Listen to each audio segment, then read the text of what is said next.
Hello दोस्तों, नमस्कार। मैं आपकी सुनैना मौर्य स्वागत करती हूँ अपने यूट्यूब चैनल पे। आप सभी लोगों के बीच बहुत ही प्यारा विवाह गीत, ललनवा गीत लेकर आई हूँ। सुहाग गीत है,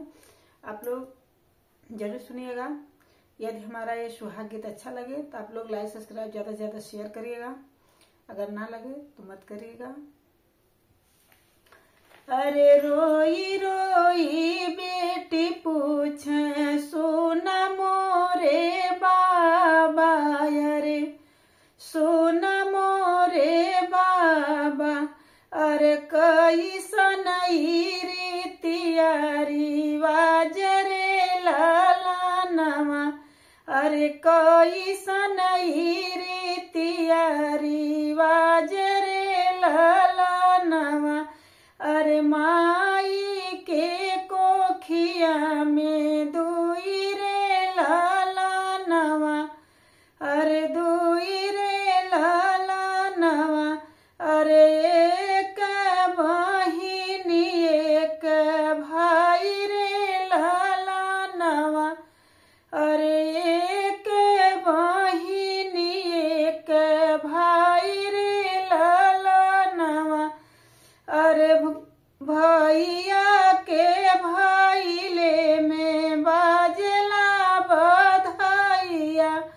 अरे बाजला बधाइया,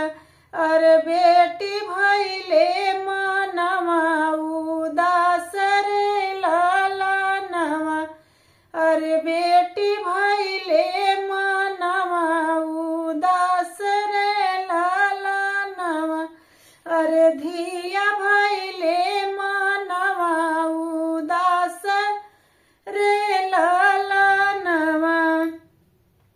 अरे बेटा के राख बाबा अपने पजरिया, अरे अपने पजरवा, अरे बेटी भेजल दूरी देश रे लालनवा, अरे बेटी भेजल दूरी देश रे लालनवा, अरे काहे मोरे बाबा हो ऐसन दुई नेतिया, अरे ऐसन दुई नेतिया, अरे काहे के ऐसन भेद भाव रे लालनवा, अरे काहे के ऐसन भेद भाव रे लालनवा, अरे नाही बेटी बाट कवनो दुई नेतिया, कवनो दुई नेतिया, अरे नाही बाट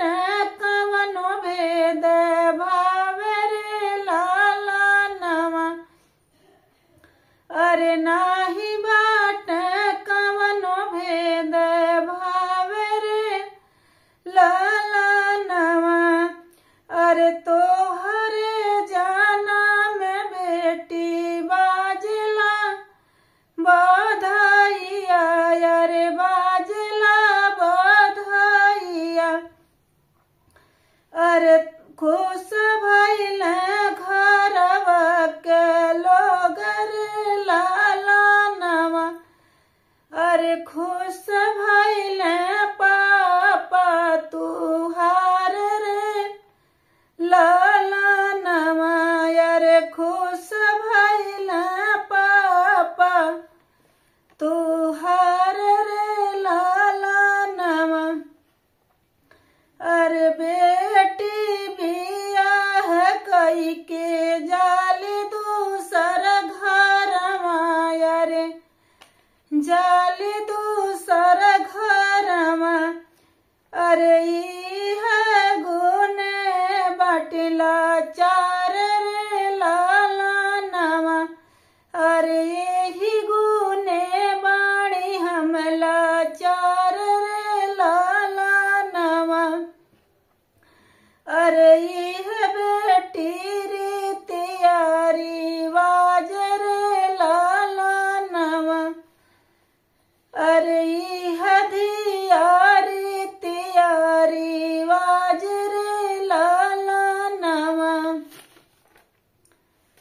सुहाग गीत कैसा लगा आप लोग कमेंट बॉक्स में जरूर बताइएगा।